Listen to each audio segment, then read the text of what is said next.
राधे राधे दोस्तों, जय श्री कृष्णा। आज की कथा में आप सभी भक्तों का हार्दिक स्वागत है। भगवान श्री कृष्ण और श्रीमती राधा रानी की कृपा सदैव आप पर और आपके समस्त परिवार पर बनी रहे। दोस्तों, आज आप सुनेंगे फागुन मास की कथा का 8वां अध्याय। भगवान श्री हरि विष्णु का ध्यान करके आज की पावन कथा का प्रारंभ करते हैं। पुलस्त्य पुष्कर में भूमि और कनिष्ठ पुष्कर में स्वर्ण का दान करना चाहिए, यही वहाँ के लिए दक्षिणा है। प्रथम पुष्कर के देवता श्री ब्रह्मा जी, दूसरे के भगवान श्री विष्णु तथा तीसरे पुष्कर के देवता हैं श्री रुद्र जी। इस प्रकार तीनों देवता वहाँ पृथक पृथक स्थित हैं। अब मैं सब व्रतों में उत्तम महापातक नाश नामक व्रत का वर्णन करता हूँ। यह भगवान शंकर का बताया हुआ व्रत है। रात्रि को अन्न तैयार करके कुटुंब वाले ब्राह्मण को बुलाएं, अर्थात जिस ब्राह्मण का परिवार हो उस ब्राह्मण को परिवार सहित आमंत्रित करें। उसे भोजन कराकर एक गौ स्वर्ण में चक्र से युक्त त्रिशूल तथा 2 वस्त्र अर्थात धोती और चादर दान करें। जो मनुष्य इस प्रकार से व्रत करता है वह शिवलोक में जाकर आनंद का अनुभव करता है। यही महापातक नाश व्रत है। जो एक दिन एक भुक्त व्रती रहकर एक ही अन्न का भोजन करके दूसरे दिन तिलम, धेनु और वृषभ का दान करता है वह भगवान शंकर के पद को प्राप्त होता है। यह पाप और शोकों का नाश करने वाला रुद्र व्रत है। जो 1 वर्ष तक एक दिन का अंतर देकर रात में भोजन करता है तथा वर्ष पूरा होने पर नील कमल, स्वर्ण में कमल और चीनी से भरा हुआ पात्र एवं बैल दान करता है वह भगवान श्री विष्णु के धाम को प्राप्त होता है। यह नील व्रत कहलाता है। जो मनुष्य आषाढ़ से लेकर 4 महीने तक तेल की मालिश छोड़ देता है और भोजन की सामग्री दान करता है वह भगवान श्री हरि के धाम में जाता है। यह मनुष्यों को प्रसन्न करने वाला होने के कारण प्रीति व्रत कहलाता है। जो चैत्र के महीने में दही, दूध, घी और गुड़ का त्याग करता है और गौरी की प्रसन्नता के उद्देश्य से ब्राह्मण दंपति का पूजन करके उन्हें महीन वस्त्र और रस से भरे हुए पात्र का दान करता है, उस पर श्री गौरी देवी प्रसन्न हो जाती है। यह गौरी व्रत भवानी का लोक प्रदान करने वाला होता है।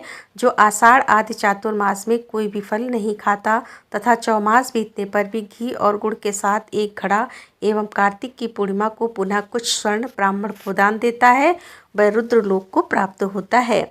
यह शिव व्रत कहलाता है। भगवान शिव का व्रत जो मनुष्य हेमंत और शिशिर में पुष्पों का सेवन छोड़ देता है तथा अपनी शक्ति के अनुसार सोने के 3 फूल बनवाकर फागुन मास की पूर्णिमा को भगवान श्री शिव और श्री विष्णु की प्रसन्नता के लिए उनका दान करता है वह परम पद को प्राप्त होता है। और इस व्रत को कहते हैं सौम्य व्रत। जो फागुन मास में आरंभ करके प्रत्येक मास की तृतीया को नमक छोड़ देता है और वर्ष पूर्ण होने पर भवानी की प्रसन्नता के लिए ब्राह्मण दंपति का पूजन करके उन्हें सैया और आवश्यक सामग्रियों सहित गृह दान करता है अर्थात घर का दान करता है वह 1 कल्प तक गौरी लोक में निवास करता है। इसे सौभाग्य व्रत कहते हैं। जो द्विज 1 वर्ष तक मौन भाव से संध्या करता है और वर्ष के अंत में भी घी का घड़ा, 2 वस्त्र, धोती और चादर, तिल और घंटा ब्राह्मण को दान करता है वह सारस्वत लोक को प्राप्त होता है, जहाँ से फिर इस संसार में लौटना नहीं पड़ता। यह रूप और विद्या प्रदान करने वाला सारस्वत नामक व्रत है। प्रतिदिन गोबर का मंडल बनाकर उसमें अक्षतों के द्वारा कमल बनाएं, उसके ऊपर भगवान श्री शिव और भगवान श्री विष्णु की प्रतिमा रखकर उसे घी से स्नान कराएं, फिर विधिवत पूजन करें। इस प्रकार जब 1 वर्ष बीत जाए तब साम गान करने वाले ब्राह्मण को शुद्ध सोने का बना हुआ 8 अंगुल का कमल और तिल की धेनु दान करें। ऐसा करने वाला पुरुष शिवलोक पे प्रतिष्ठित होता है। यह साम व्रत कहा गया है। 9वीं तिथि को एक भक्त रहकर एक ही अन्न का भोजन करके कुमारी कन्या को भक्तिपूर्वक भोजन कराए। 100 स्वर्ण सिला हुआ धोती, चादर तथा सोने का सिंहासन अगर ब्राह्मण को दान करे तो इससे वह शिवलोक को जाता है। अरबों जन्म तक स्वरूपवान बना रहता है और शत्रु उसे कभी परास्त नहीं कर पाते। यह मनुष्यों को सुख देने वाला वीर व्रत नामक व्रत है। चैत्र से आरंभ करके 4 महीनों तक प्रतिदिन लोगों को बिना मांगे जल पिलाएं और इस व्रत की समाप्ति होने पर अन्न वस्त्र सहित जल से भरा हुआ माट अर्थात मटका, तिल से पूर्ण पात्र तथा स्वर्ण दान करें। ऐसा करने वाला पुरुष ब्रह्मलोक में सम्मानित होता है। यह उत्तम आनंद व्रत है। जो पुरुष मांस का बिल्कुल परित्याग करके व्रत का आचरण करे और उसकी पूर्ति के निमित्त गौ तथा सोने का मृग दान करे, वह अश्वयज्ञ का फल प्राप्त करता है। इसका नाम है अहिंसा व्रत। एक कल्प तक इसका फल भोग कर अंत में मनुष्य राजा होता है। माघ के महीने में सूर्योदय के पहले स्नान करके दुष्ट संपत्ति का पूजन करें तथा उन्हें भोजन कराकर यथाशक्ति वस्त्र और आभूषण दान करें। यह सूर्य व्रत है। इसका अनुष्ठान करने वाला पुरुष एक कल्प तक सूर्य लोक में निवास करता है। आषाढ़ आदि 4 महीनों में प्रतिदिन प्रातः स्नान करें। फिर कार्तिक की पूर्णिमा के दिन ब्राह्मणों को भोजन कराकर गौ का दान करें, तो वह मनुष्य भगवान श्री विष्णु के धाम को प्राप्त होता है। और इस व्रत का नाम है विष्णु व्रत। जो एक अयन से दूसरे अयन तक पुष्प और घृत का सेवन छोड़ देता है, अर्थात दक्षिणायन से उत्तरायण या फिर उत्तरायण से दक्षिणायन, तो एक अयन से दूसरे अयन तक पुष्प और घृत का सेवन छोड़ देता है और व्रत के अंत में फूलों का हार और घृत मिश्रित खीर ब्राह्मण को दान करता है, वह शिवलोक में जाता है। इसका नाम है सील व्रत। जो नियत काल तक प्रतिदिन संध्या के समय दीपदान करता है तथा घी और तेल का सेवन नहीं करता, फिर व्रत समाप्त होने पर ब्राह्मण को दीपक, चक्र, शूल, सोना, धोती और चादर दान करता है, वह इस संसार में तेजस्वी होता है तथा अंत में रुद्र लोक को जाता है। यह दीप्ति व्रत है जो कार्तिक मास से आरंभ करके प्रत्येक मास की तृतीया को रात के समय गोमूत्र में पकाई हुई जौ की लपसी खाकर रहता है और वर्ष समाप्त होने पर गौ का दान करता है। वह एक कल्प तक गौरी लोक में निवास करता है तथा उसके बाद इस लोक में राजा होता है। इस व्रत का नाम है रुद्र व्रत। यह सदा कल्याण करने वाला है। जो 4 महीनों तक चंदन लगाना छोड़ देता है तथा अंत में सीपी, चंदन, अक्षत और 2 श्वेत वस्त्र, धोती और चद्दर किसी ब्राह्मण को दान करता है, वह वरुण लोक में जाता है। यह दृढ़ व्रत कहलाता है। सोने का ब्रह्मांड बनाकर उसे तिल की ढेरी में रखे तथा मैं अहंकार रूपी तिल का दान करने वाला हूँ, ऐसी भावना करके घी से अग्नि को तथा दक्षिण से ब्राह्मण को तृप्त करें तथा दक्षिणा से ब्राह्मण को तृप्त करें। फिर माला, वस्त्र तथा आभूषणों द्वारा ब्राह्मण दंपति का पूजन करके विश्व आत्मा की तृप्ति के उद्देश्य से किसी शुभ दिन को अपनी शक्ति के अनुसार 3 तोले से अधिक सोना तथा तिल सहित ब्रह्मांड ब्राह्मण को दान करें। ऐसा करने वाला पुरुष पुनः जन्म से रहित होकर ब्रह्म पद को प्राप्त होता है। इसका नाम है ब्रह्मा व्रत। यह मनुष्यों को मोक्ष देने वाला है। जो 3 दिन तक केवल दूध पीकर रहता है और अपनी शक्ति के अनुसार 1 तोले से अधिक सोने का कल्प वृक्ष बनवाकर उसे 1 सेर चावल के साथ ब्राह्मण को दान करता है, वह भी ब्रह्म पद को प्राप्त होता है। यह कल्प वृक्ष व्रत है। जो 1 महीने तक उपवास करके ब्राह्मण को सुंदर गौदान करता है, वह भगवान श्री विष्णु के धाम को प्राप्त होता है। इसका नाम है भीम व्रत। जो 20 तोले से अधिक सोने की पृथ्वी बनाकर दान करता है और दिन भर दूध पीकर रहता है, वह रुद्र लोक में प्रतिष्ठित होता है और इसका नाम है धन व्रत और यह 700 कल्पा तक अपना फल देता रहता है। माघ अथवा चैत्र में गुड़ की गौ बनाकर दान करें। इसका नाम है गुड़ व्रत। इसका अनुष्ठान करने वाला पुरुष गौलोक में सम्मान पाता है। और अब परम आनंद प्रदान करने वाले महाव्रत का वर्णन करता हूँ, जो 15 दिन तक उपवास करके ब्राह्मण को 2 कपिला गौ में दान करता है, वह देवता और असुरों से पूजित होकर ब्रह्मलोक में जाता है तथा कल्प के अंत में सबका सम्राट होता है। इसका नाम है प्रभाव। जो 1 वर्ष तक केवल एक ही अन्न का भोजन करता है और भक्ष्य पदार्थों अर्थात खाने पीने की सामग्रियों के साथ जल का घड़ा दान करता है, वह कल्प पर्यंत तक शिवलोक में निवास करता है। और इस व्रत का नाम है प्राप्ति व्रत। जो प्रत्येक अष्टमी को रात में एक ही बार भोजन करता है और वर्ष समाप्त होने पर दूध देने वाली गौ का दान करता है, वह इंद्रलोक में जाता है। इसे सुगत व्रत कहते हैं। जो मनुष्य वर्षा आदि 4 ऋतुओं में ब्राह्मण को ईंधन का दान करता है और अंत में घी तथा गौ का दान करता है, वह परम ब्रह्म को प्राप्त होता है। यह सब पापों का नाश करने वाला वैशानर व्रत है। जो 1 वर्ष तक प्रतिदिन खीर खाकर रहता है और व्रत समाप्त होने पर ब्राह्मण को 1 गाय और 1 बैल दान करता है, वह एक कल्प तक लक्ष्मी लोक में निवास करता है। इसका नाम है देवी व्रत, जो प्रत्येक सप्तमी को एक बार रात्रि में भोजन करता है और वर्ष समाप्त होने पर दूध देने वाली गौ का दान करता है, उसे सूर्य लोक की प्राप्ति होती है। इस व्रत का नाम है भानु व्रत, जो भगवान सूर्य के निमित्त किया जाता है। जो प्रत्येक चतुर्थी को एक बार रात में भोजन करता है और वर्ष के अंत में सोने का हाथी दान करता है, उसे शिवलोक की प्राप्ति होती है। ये बनायुक्तम किया जाता है, जो मनुष्य चौमासे भर अर्थात चतुर्मास में बड़े से बड़े फलों का परित्याग करके कार्तिक में सोने के फल का दान करता है और हवन कराकर ब्राह्मण को अंत में गाय और बैल का दान करता है, उसे सूर्यलोक की प्राप्ति होती है। इस व्रत का नाम है सौर व्रत, जो 12 द्वादशायल होने पर एक गाय और एक बैल का दान करता है, उसे रुद्रलोक की प्राप्ति होती है।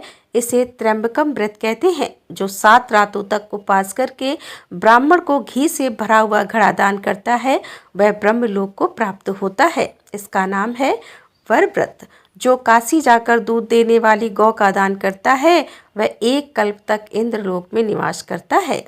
इस व्रत का नाम है मित्र व्रत, जो 1 वर्ष तक तांबुल का सेवन छोड़कर अंत में गोदान करता है, वह वरुण लोक को जाता है। इसका नाम है वारु व्रत, जो चंद्रायण व्रत करके सोने का चंद्रमा बनाकर दान देता है, उसे चंद्रलोक की प्राप्ति होती है और यह चंद्र व्रत कहलाता है। जो ज्येष्ठ मास में पंचांगनी में तपक अंत में अष्टमी या चतुर्दशी को सोने की गौ का दान करता है, वह स्वर्ग को जाता है। यह रुद्र व्रत कहलाता है।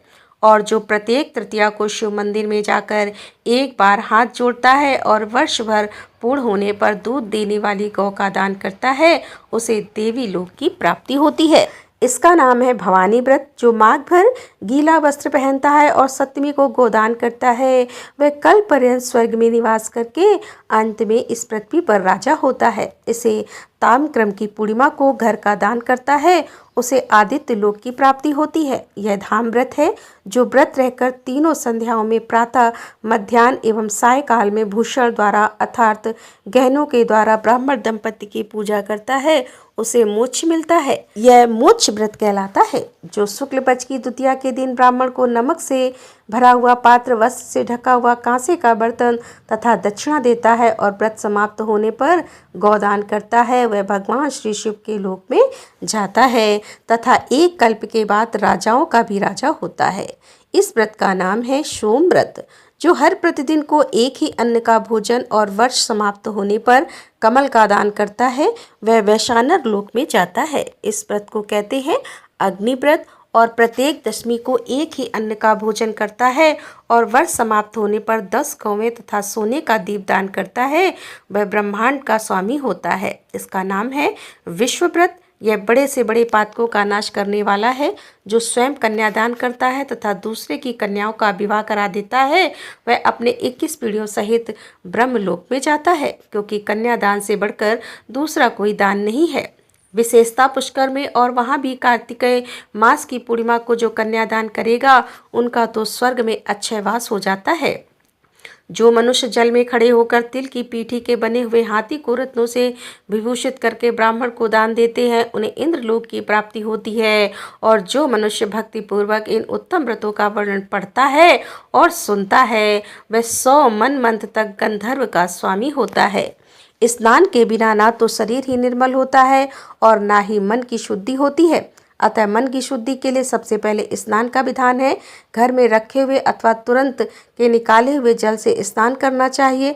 किसी जलाशय या नदी का स्नान सुलभ हो तो और भी उत्तम है। मंत्र वेता विद्वान पुरुष को मूल मंत्र के द्वारा तीर्थ की कल्पना कर लेनी चाहिए। ओम नमो नारायणाय यह मूल मंत्र बताया गया है। पहले हाथ में कुशाली कर विधिपूर्वक आचमन करें तथा मन और इंद्रियों को संयम में रखते हुए बाहर और भीतर से पवित्र रहें। फिर 4 हाथ का चौकोर मंडल बनाकर उसमें इस प्रकार से इन मंत्रों के द्वारा भगवती गंगा का आवाहन करें। हे गंगे, तुम भगवान श्री विष्णु के चरणों से प्रकट हुई हो और श्री विष्णु जी तुम्हारे देवता हैं, इसीलिए तुम्हें वैष्णवी कहते हैं। हे देवी, तुम जन्म से लेकर मृत्यु तक समस्त पापों से मेरी रक्षा करो। स्वर्ग, पृथ्वी और अंतरिक्ष में कुल 3.5 करोड़ तीर्थ हैं। यह वायु देव देवता का कथन है। माता जानवी, वे सभी तीर्थ तुम्हारे भीतर मौजूद हैं। देवलोक में तुम्हारा नाम नंदिनी और नलिनी है। इसके सिवा दक्षा, पृथ्वी, शुभक, विश्व, काया, शिवा, अमृता, विद्याधरी, महादेवी, लोक प्रसाद, जानवी, शांता और शांति प्रदानी, ये तुम्हारे अनेकों नाम हैं। जहाँ स्नान के समय इन पवित्र नामों का कीर्तन होता है, वहाँ त्रिपति गामिनी भगवती गंगा उपस्थित हो जाती है। 6 माह 7 बार उपयुक्त का जप करके संपुट के आकार में दोनों हाथों को जोड़कर उसमें जल से ले और फिर 3, 4, 5 या फिर 7 बार मस्तक पर डालें। फिर विधि पूर्वक मृतिका को अभिमंत्रित करके अर्थात मिट्टी को अभिमंत्रित करके अपने अंगों में लगाएं। मृतिका को अभिमंत्रित करने का मंत्र इस प्रकार से है। अश्वक्रांते रथक्रांते विष्णुकांते वसुधरे मृति के हर में पाप में यन्मया दुष्टकृतम उदिता शर्वरा कृष्णम सतबाहु नमस्ते सर्वलोका नाम प्रभ वारण शुभ्रत अर्थात हे वसुंधरे तुम्हारे ऊपर अश्व और रथ चला करते हैं। भगवान श्री विष्णु ने भी वामन रूप से तुम्हें एक पैर से नापा था। हे मृत्युके, मैंने जो भी बुरे कर्म किए हों मेरे उन सब पापों को तुम हर लो। हे देवी, भगवान श्री विष्णु ने सैकड़ों भुजाओं वाले वाराह का रूप धारण करके तुम्हें जल से बाहर निकाला है। तुम संपूर्ण लोगों की उत्पत्ति के लिए अरणी के समान हो। हे सुव्रत, तुम्हें मेरा नमस्कार है। इस प्रकार से मृतिका लगाकर पुनः स्नान करें। फिर विधिवत आचमन करके उठें और शुद्ध सफेद धोती एवं चद्दर धारण करके त्रिलोकी को तृप्त करने के लिए तर्पण करें। सबसे पहले ब्रह्मा, विष्णु, रुद्र और प्रजापति का तर्पण करें। तत्पश्चात देवता, यक्षनाग, गंधर्व, श्रेष्ठ अप्सराएं, क्रूर, सर्प, गरुण, पक्षी, वृक्ष, जंबक आदि असुर, विद्याधर, मेघ, आकाशचारी जीव, निराधार जीव, पापी जीव तथा धर्मपरायण जीवों को तृप्त करने के लिए मैं जल देता हूँ। यह कहकर उन सबको जलाशय में देवताओं का तर्पण करते समय यज्ञोपवीत को बाएं कंधे पर डाले रखें। तत्पश्चात उसे गले में माला की भांति कर लें और मनुष्यों, ऋषियों तथा ऋषि पुत्रों का भक्तिपूर्वक तर्पण करें। सनक, सनन, सनातन, कपिल, आसुरी, बड़ और पंच शिखाएं, यह सभी मेरे दिए हुए जल से सदा तृप्त हों, ऐसी भावना करके जलते। इसी प्रकार मरीच, अत्रि, अंगीरा, पुलस्त्य, पुलह, कृतु, प्रचेता, वशिष्ठ, भृगु, नारद तथा संपूर्ण देवऋषि एवं ब्रह्म ऋषियों को अक्षत सहित जल के द्वारा तर्पण करें। इसके बाद यज्ञोपवीत को दाएं कंधे पर करके बाएं घुटने को पृथ्वी पर टेक कर बैठे। फिर अग्निश्वात, सौम्य, विश्वा, उष्म, सुकावाहिर, शत तथा आजप नाम के पितरों का तिल और चंदन युक्त जल से भक्तिपूर्वक तर्पण करें। इसी प्रकार हाथों में कुछ लेकर पवित्र भाव से परलोकवासी पिता, पितामह आदि और माता आदि का नाम गोत्र उच्चारण करते हुए तर्पण करें। इसी क्रम से विधि और भक्ति के साथ सबका तर्पण करके इन मंत्रों का उच्चारण करें। जो लोग मेरे बांधव ना हों, जो मेरे बांधव हों तथा जो दूसरे किसी के जन्म में भी मेरे बांधव रहे हों, वे सब मेरे इस दिए हुए जल से तृप्त हों। उनके सिवा और भी जो कोई भी प्राणी मुझसे जल की अभिलाषा रखते हों, वे भी तृप्ति का लाभ करें। ऐसा कहकर उनके उद्देश्य से जल गिराएं। तत्पश्चात विधिपूर्वक आचमन करके अपने आगे पुष्प और अक्षत से कमल की आकृति बनाएं। फिर यत्नपूर्वक सूर्यदेव के नाम का उच्चारण करते हुए अक्षत, पुष्प और रक्त चंदन मिश्रित जल से अर्घ दें। अर्घदान का मंत्र इस प्रकार है। नमस्ते विश्वर रूपाय, नमस्ते ब्रह्मा रूपण सहस्त्र रश्मय नित्यम, नमस्ते सर्व तेजस्, नमस्ते ते रुद्र व नमस्ते भक्तवत्सल पदम नाम, नमस्ते स्तु कुंडलागद भूषित, नमस्ते सर्वलोके सुप्ता स्थान प्रतिबुद्ध से शुक्र दुष्कृतम स्तु प्रसिद्ध मम भास्कर दिवाकर, नमस्ते स्तु प्रभाकर नमोस्तुते। अर्थात हे भगवान सूर्य, आप विशेश्वर और ब्रह्म स्वरूप हैं। इन दोनों रूप में आपको नमस्कार है। आप सहस्त्र किरणों से सुशोभित और सबके तेज रूप हैं। आपको सदा नमस्कार है। हे भक्तवत्सल रुद्र रूपधारी, आप परमेश्वर को बारंबार नमस्कार है। कुंडल और अंगद आदि आभूषण से विभूषित हे पदम नाम, आपको नमस्कार है। हे भगवान, आप संपूर्ण लोगों के सोए हुए जीवों को जगाते हैं, आपको मेरा प्रणाम है। आप सदा सबके पाप पुण्य को देखा करते हैं। हे सत्यदेव, आपको नमस्कार है। हे भास्कर, मुझ पर प्रसन्न होइए। हे दिवाकर, आपको नमस्कार है। हे प्रभाकर, आपको नमस्कार है। इस प्रकार सूर्यदेव को नमस्कार करके 3 बार उनकी प्रदक्षिणा करें। फिर तिल, गौ और स्वर्ण को स्पर्श करके अपने घर में जाएं। वहां भगवान की पावन प्रतिमा का पूजन करें। तदंतर भगवान को भोग लगाकर बलि वैश्री देव करने के पश्चात पहले ब्राह्मणों को भोजन कराकर पीछे स्वयं भोजन करें। इस विधि से नित्य कर्म करके समस्त ऋषियों ने सिद्धि प्राप्त की है। पुलस्त जी कहते हैं कि हे राजन, पूर्व काल की बात है कि बृहद नामक कल्प में धर्ममूर्ति नाम से एक राजा थे जिनकी इंद्र के साथ मित्रता हुआ करती थी। उन्होंने सहस्त्र दैत्यों का वध किया था। सूर्य और चंद्रमा भी उनके तेज के सामने प्रभान जान पड़ते थे। उन्होंने सैकड़ों शत्रुओं को परास्त किया था। वे इच्छा अनुसार रूप धारण कर सकते थे। मनुष्यों से उनकी कभी पराजय नहीं हुई थी। उनकी पत्नी का नाम था भानुमति। वह त्रिभुवन में सबसे सुंदरी थी। उसने लक्ष्मी जी की भांति अपने रूप से देव सुंदरियों को भी मात कर दिया था। भानुमति ही राजा की पटरानी थी। वे उसे प्राणों से भी बढ़कर मानते थे। एक दिन राजसभा में बैठे हुए महाराजा धर्ममूर्ति विस्मय विमुक्त होकर मुनि श्रेष्ठ वशिष्ठ को प्रणाम करके पूछते हैं कि हे भगवान, किस धर्म के प्रभाव से मुझे सर्वोत्तम लक्ष्मी जी की प्राप्ति हुई है? मेरे शरीर में जो सदा उत्तम और विपुल तेज भरा रहता है, इसका क्या कारण है? तब वशिष्ठ जी ने कहा कि हे राजन, प्राचीन काल में एक लीलावती नाम की वेश्या थी जो सदा भगवान शंकर के भजन में तत्पर रहती थी। एक बार उसने पुष्कर में चतुर्दशी को नमक का पहाड़ बनाकर सोने की बनी देव प्रतिमा के साथ विधिपूर्वक दान किया था। शूद्र नाम का एक सुनार था जो लीलावती के घर में नौकर का काम किया करता था। उसी ने बड़ी श्रद्धा के साथ मुख्य मुख्य देवताओं की स्वर्ण में प्रतिमा बनाई थी जो देखने में अत्यंत सुंदर तथा शोभा संपन्न थी। धर्म का काम समझकर उसने उन प्रतिमाओं के बनाने में कोई मजदूरी भी नहीं ली थी। उस नमक के पर्वत पर जो सोने के वृक्ष लगाए गए थे, उन्हें उस सुनार की स्त्री ने तपाक देवदिव्यान बना दिया था। सुनार की पत्नी भी लीलावती के घर परिचारिका का काम करती थी। उन्हीं दोनों ने ब्राह्मणों की सेवा से लेकर सारा कार्य संपन्न किया था। तदंतर दीर्घ काल के पश्चात लीलावती सब पापों से मुक्त होकर शिव जी के धाम को चली गई तथा वह सुनार जो दरिद्र होने पर भी अत्यंत सात्विक था और जिसने वैश्या से मजदूरी नहीं ली थी, वह आप ही है।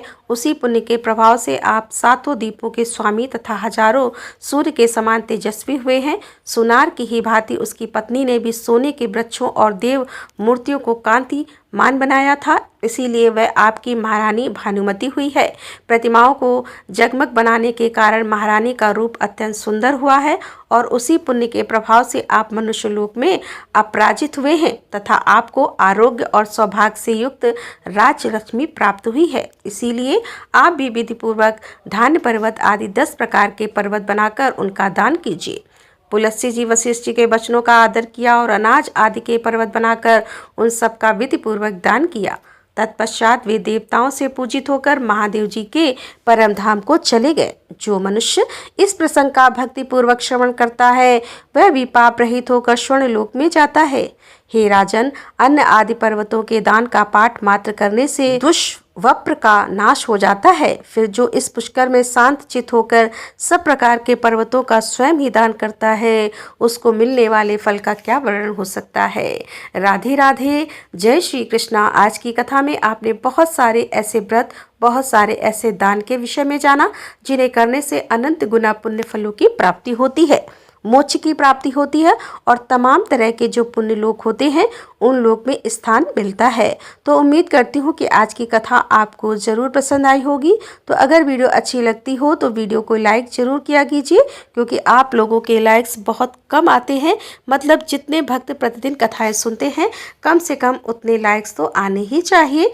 प्रतिदिन की कथा में तो लाइक करना आप लोग भूल जाते हैं। शायद इसीलिए कथा प्रारंभ होने से पहले ही कथा को लाइक कर दिया कीजिए और इसके साथ ही कमेंट बॉक्स में राधे राधे लिखना तो बिल्कुल मत भूला कीजिए। तो दोस्तों, आज से आप सभी को इस बात का ध्यान रखना है, जब भी आप वीडियो देखते हैं तो कथा प्रारंभ करने से पहले वीडियो को लाइक कर दिया कीजिए और कमेंट बॉक्स में राधे राधे लिख दिया कीजिए। तो दोस्तों, मिलते हैं इसके आगे के अध्याय लेकर। तब तक के लिए राधे राधे, जय श्री कृष्णा, हर हर महादेव, जय भोलेनाथ की।